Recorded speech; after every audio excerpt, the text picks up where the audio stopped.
नमस्कार, next 9 news देख रही हैं आप और मैं हूं आपके साथ प्रज्ञा सिंह। इस वक्त की बड़ी खबर सामने आ रही है कांग्रेस पार्टी की महासचिव प्रियंका गांधी वाड्रा को लेकर। बता दें कि प्रियंका गांधी वाड्रा इन दिनों काफी ज्यादा सक्रिय नजर आ रही हैं। साल के अंत में राजस्थान में विधानसभा चुनाव होने हैं और इसी सिलसिले में कल प्रियंका गांधी वाड्रा राजस्थान के टोंक जिले में पहुंची थी। बता दें कि इस दौरान प्रियंका गांधी के साथ राजस्थान के मुख्यमंत्री अशोक गहलोत, कांग्रेस प्रभारी सुखजिंदर सिंह रंधावा और पूर्व डिप्टी सीएम सचिन पायलट भी मौजूद रहे। प्रियंका गांधी ने अपने भाषण की शुरुआत करते हुए जमकर बीजेपी पर हमला बोला। इसी के साथ प्रियंका गांधी वाड्रा ने देश की जनता से और खास तौर पर टोंक की जनता से एक भावुक अपील की। क्या कुछ कहती हुई प्रियंका गांधी नजर आई, सुनिए जरा। केंद्र सरकार को वह भी नहीं किया। हर चीज के लिए उन्होंने अपने उद्योगपति मित्रों को आगे रखा और जो जनता है उसको पीछे रखा। आज ये स्थिति है कि 45 सालों में सबसे अधिकतम बेरोजगारी आज है हमारे देश में। जब आपके सामने चुनाव के लिए वोट मांगने आते हैं तो बड़ी बड़ी बातें करते हैं और अक्सर बीच में धर्म को ले आते हैं, जाति को ले आते हैं, अलग अलग बातों को ले आते हैं जिससे आपके जज्बात जुड़े हुए हैं। लेकिन बहनों और भाइयों, एक बात को पूरी तरह से आप समझ लीजिए, ये चुनाव किसी दो राजनीतिक पार्टियों के दौड़ में कौन प्रथम आएगा उसका चुनाव नहीं है। ये चुनाव आपके भविष्य का चुनाव है। इसमें सबसे बड़ा सवाल ये है कि आपका हक आपको कौन देने के लिए तैयार है। और मैं दावे के साथ कह सकती हूं कि भाजपा ने 8 सालों में जो सरकार चलाई है इस देश में, उसने आपके हक को बार बार खत्म किया है। जिन बड़े बड़े उद्योगों से आपको रोजगार मिलता था उन्हें चुपचाप से एक के बाद एक अपने बड़े बड़े उद्योगपति मित्रों को सौंप दिया। आपके पेंशन कटवा दिए, आपकी सेना में भर्ती होने के चांस खत्म कर दिए, अग्निवीर ले आए, महंगाई बढ़ा दी और खुद इतने बड़े काफिलों में चल रहे हैं। रोज रोज आप टीवी चलाते हैं, आपको दिखता है रोज रोज, खास तौर से आजकल। आज सुबह तो मैंने देखा कि इनके G20 जब हो रहा था तो बारिश आई और सारा जितना भी वो जहां पे वो G20 की मीटिंग रख रहे हैं उसमें सारा पानी फैल गया है।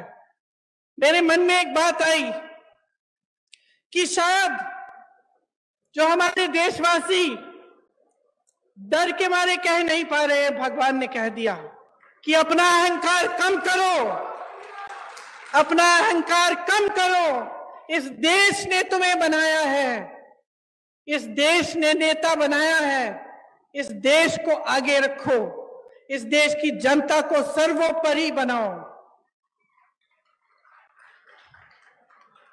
जब ये अपने धनवान मित्रों को सरकार की सारी कंपनियां सौंप देते हैं तो नुकसान कौन उठाता है? जब ये बड़े बड़े खर्चे करते हैं तो नुकसान कौन उठाता है? सबसे ज्यादा नुकसान मेरी बहनें उठाती हैं, क्योंकि जो पैसे आपकी भलाई के लिए आपके पास आने चाहिए वो नहीं आते। आपने देखा होगा कि राजस्थान की सरकार ने आपके लिए कितनी स्कीम निकाली है। पुराना पेंशन आज आपको राजस्थान में मिल रहा है, तो इसका मतलब है कि ये मुमकिन है ना, ये मुमकिन है इसलिए हो रहा है। आज जितनी भी स्कीमें हैं जिनके बारे में मुख्यमंत्री जी ने आपको बताया, जिनके बारे में यहाँ पे सारे बोर्ड लगे हुए हैं, कि चाहे वो इंदिरा रसोई हो जिसमें आपको 8 रुपए में पूरी थाली मिल रही है खाने की, चाहे वो चिरंजीवी योजना हो जिससे आपका इलाज मुफ्त में हो रहा है, चाहे महिलाओं के लिए मोबाइल का स्कीम हो जिससे नौजवान महिलाओं के लिए खास तौर से अच्छा है क्योंकि आप इस पर पढ़ाई कर सकते हैं, सब जानकारियां आपको इस पर मिल सकती हैं। और आपकी सुरक्षा के लिए भी अच्छा है कि कभी आप ऐसी स्थिति में हो तो आप घर फोन कर सकते हैं, किसी को बुला सकते हैं।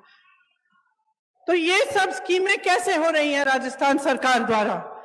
ये तभी हो रही हैं क्योंकि ये जो पैसे हैं सरकार के पास जो होते हैं ये आपके लिए होते हैं। जिस सरकार की नीयत सही होती है वो इस संपत्ति को आपकी भलाई के लिए खर्चती है। और एक ऐसी ही सरकार आज राजस्थान में कांग्रेस की सरकार, अशोक गहलोत जी की सरकार है।